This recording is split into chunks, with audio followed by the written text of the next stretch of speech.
పోలవరం బనకచర్ల అనుసంధాన ప్రాజెక్టుపై పలు వివరాలు గణాంకాలు సమర్పించాలని కేంద్ర జల సంఘం ఏపీని కోరింది. వరద జలాల ఆధారంగా ఈ పథకాన్ని తలపెట్టినందున అసలు వరద జలాల నిర్వచనమేంటో చెప్పాలని, వాటిని ఎలా లెక్కిస్తారో వివరించాలని రాష్ట్రానికి సూచించింది. ఈ ప్రాజెక్టుకు సంబంధించిన ముందస్తు సాధ్యాసాధ్యాల నివేదికను ఏపీ ప్రభుత్వం మే 26న జల సంఘానికి నివేదించింది. దీనిని పరిశీలించిన జలసంఘం తన పరిశీలనలు, అభిప్రాయాలతో ప్రాథమిక నివేదికను ఏపీ రాష్ట్రానికి పంపింది. అదే రోజు కేంద్ర పర్యావరణ, అటవీ మంత్రిత్వ శాఖకు చెందిన నిపుణుల మదింపు కమిటీ ఢిల్లీలో ఈ ప్రాజెక్టుపై కొర్రీలు వేసి ప్రతిపాదనను వెనక్కి పంపింది.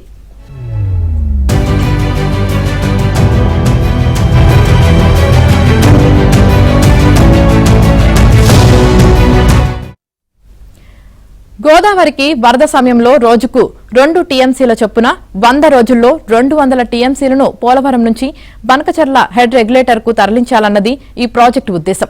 అసలింత వరద ఉందా?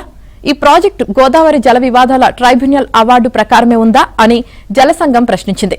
అటు ఈఏసీ, ఇటు జలసంఘం లేవనెత్తిన సందేహాలు, అడిగిన వివరణలకు సమాధానాలు ఇచ్చేందుకు అన్ని రాష్ట్రాల డేటా కలిగిన ఉన్న కేంద్ర ప్రభుత్వ సంస్థ లోతుగా కసరత్తు చేస్తుంది.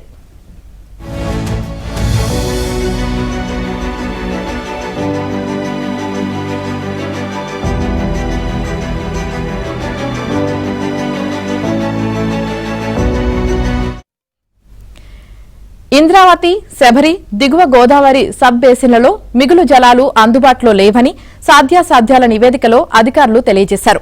ఏపీలోని జలవనరుల ప్రాజెక్టులు అనుమతులు ఉన్నవి, లేనివి, పూర్తయినవి, నిర్మాణంలో ఉన్న వాటి వివరాలు, ప్రతిపాదిత నీటి వినియోగం గణాంకాలు సమర్పించాలి.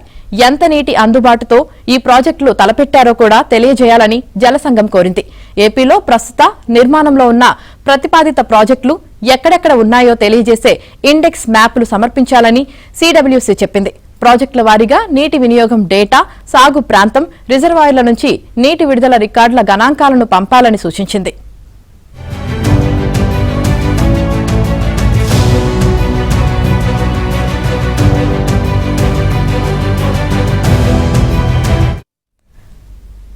పోలవరం బనకచర్లపై జలసంఘం, ఈఏసీ గంటల వ్యవధిలోనే కొర్రీలు వేయడంతో వాటి సందేహాలకు సమర్థంగా సమాధానాలు సమర్పించాలని ఏపీ జలవనరుల శాఖ నిర్ణయించింది. వాప్కోస్తో కలిసి ఈ దిశగా కసరత్తు చేస్తుంది. ఈ నెల 7వ తేదీ నాటికి ఈ ప్రక్రియను కొలిక్కి తీసుకురావాలని యోచిస్తుంది. వివరాలన్నీ సిద్దమయ్యాక సలహాదారు ఎం వెంకటేశ్వరరావు నేతృత్వంలో అధికారుల బృందాన్ని ఢిల్లీ పంపి సమగ్ర సమాచారాన్ని వ్యక్తిగతంగా జలసంఘానికి సమర్పించాలని నిర్ణయించింది.